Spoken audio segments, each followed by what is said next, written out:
अंधेरी रात, लोहे की जंजीरों की खनखनाहट, एक राजा जिसकी आंखें निकाल दी गई हैं और सामने बैठा है उसका सबसे बड़ा दुश्मन मोहम्मद गौरी।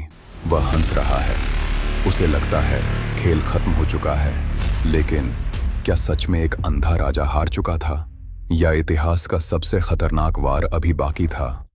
राजस्थान की धरती, अजमेर का किला, यह कहानी है उस योद्धा की जिसका नाम सुनकर दुश्मन कांप उठते थे।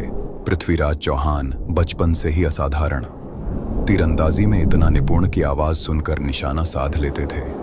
लोग कहते थे यह केवल राजकुमार नहीं, आने वाला तूफान है।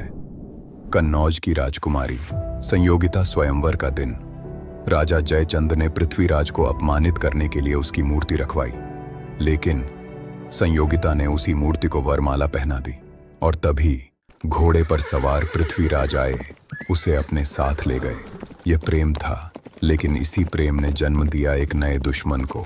1191 तराइन का मैदान, एक तरफ पृथ्वीराज, दूसरी तरफ वही आक्रांता मोहम्मद गौरी। युद्ध हुआ, धरती कांप उठी और अंत में गौरी हार गया, लेकिन पृथ्वीराज ने उसे जीवन दान दे दिया।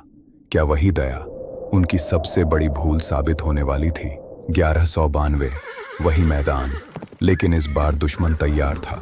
रणनीति बदली गई, राजाओं में फूट डाली गई और इतिहास का सबसे बड़ा मोड़ आया।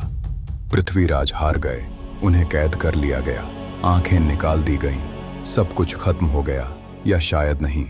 कैद खाना, दरबार, उनके मित्र चंद बरदाई ने एक दोहा बोला, 4 बांस 24 गज, अंगुल अष्ट प्रमाण, त ऊपर सुल्तान है, मत चूको चौहान। और फिर अंधे राजा ने आवाज सुनी, धनुष ताना, तीर छोड़ा, तीर सीधा जाकर लगा मोहम्मद गौरी के सीने में। दरबार सन्न रह गया। एक अंधे योद्धा ने इतिहास का रुख बदल दिया। राजा हार सकता है, राज्य छिन सकता है, आंखें भी छीनी जा सकती हैं, लेकिन जिसके भीतर साहस जिंदा हो उसे इतिहास कभी अंधा नहीं होने देता। यह थी कहानी उस सम्राट की जिसका आखिरी तीर आज भी समय के सीने में ढंसा है।